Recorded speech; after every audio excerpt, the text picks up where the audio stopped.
नमस्कार दोस्तों, बिहार की हर बड़ी और जरूरी खबर लेकर हम हाजिर हैं सिर्फ 10 मिनट में। वीडियो को लाइक करें, चैनल को सब्सक्राइब करें, क्योंकि यहाँ मिलती है सबसे तेज और सटीक खबरें। सबसे बड़ी खबर किसानों के लिए। मुख्यमंत्री नीतीश कुमार ने फसल नुकसान की भरपाई करने के लिए करोड़ों रुपए की सहायता राशि किसानों के खातों में ट्रांसफर की है।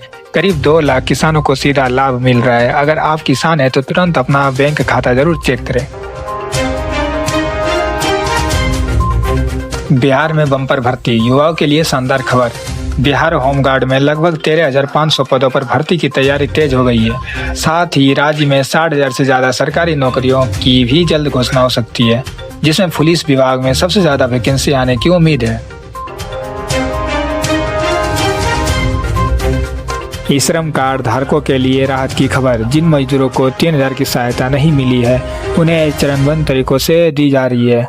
कुछ लाभार्थियों के खातों में 9,000 तक की किस्त ट्रांसफर होने की खबर है। आज की सबसे बड़ी खबर, प्रधानमंत्री नरेंद्र मोदी इजराइल दौरे पर रवाना हो चुके हैं। लेकिन सवाल ये है, ये दौरा इतना खास क्यों माना जा रहा है? क्या भारत कोई बड़ा रणनीतिक कदम उठाने जा रहा है? आइए समझते हैं पूरी खबर विस्तार से। प्रधानमंत्री मोदी का यह दौरा ऐसे समय पर हो रहा है जब मध्य पूर्व में तनाव की स्थिति बनी हुई है। इजराइल और आसपास के देशों के बीच हालात संवेदनशील हैं और दुनिया की नजरें इस क्षेत्र पर टिकी हुई हैं। ऐसे में भारत के प्रधानमंत्री का इजराइल जाना सिर्फ एक औपचारिक यात्रा नहीं माना जा रहा, बल्कि इसे एक बड़ा कूटनीतिक संदेश समझा जा रहा है। सूत्रों के मुताबिक इस दौरे में रक्षा सहयोग, तकनीकी साझेदारी, कृषि और जल प्रबंधन और व्यापार समझौते जैसे कई अहम मुद्दों पर चर्चा हो सकती है। भारत और इजराइल के रिश्ते पिछले कुछ सालों में काफी मजबूत हुए हैं।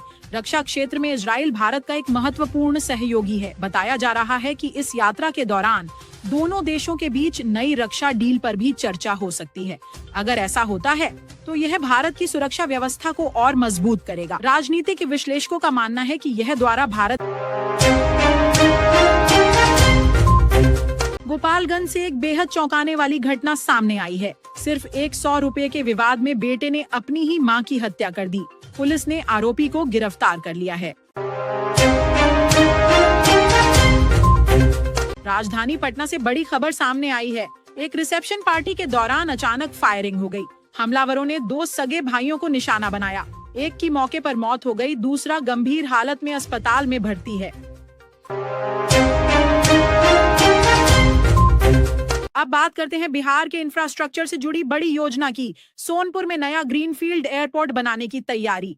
इस एयरपोर्ट के बनने से पटना एयरपोर्ट का दबाव कम होगा और राज्य के दूसरे हिस्सों को भी हवाई सुविधा मिल सकेगी। इससे व्यापार, पर्यटन और स्थानीय रोजगार तीनों को फायदा होने की उम्मीद है।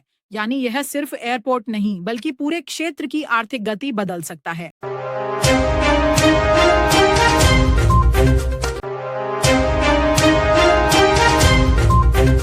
घरेलू एलपीजी सिलेंडर की कीमतों में हर महीने बदलाव होता है। हाल ही में कीमतों में थोड़ा उतार चढ़ाव देखा गया है। उज्ज्वला योजना के लाभार्थियों को सब्सिडी का फायदा मिल सकता है।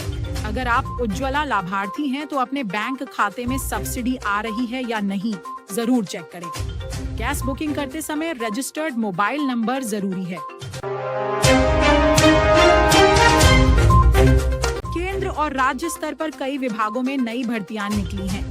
10वीं, 12वीं और ग्रेजुएशन पास उम्मीदवार आवेदन कर सकते हैं। आवेदन करने से पहले आधिकारिक वेबसाइट पर नोटिफिकेशन जरूर पढ़ें। फर्जी वेबसाइट से सावधान रहें। फीस केवल ऑफिशियल पोर्टल पर ही जमा करें।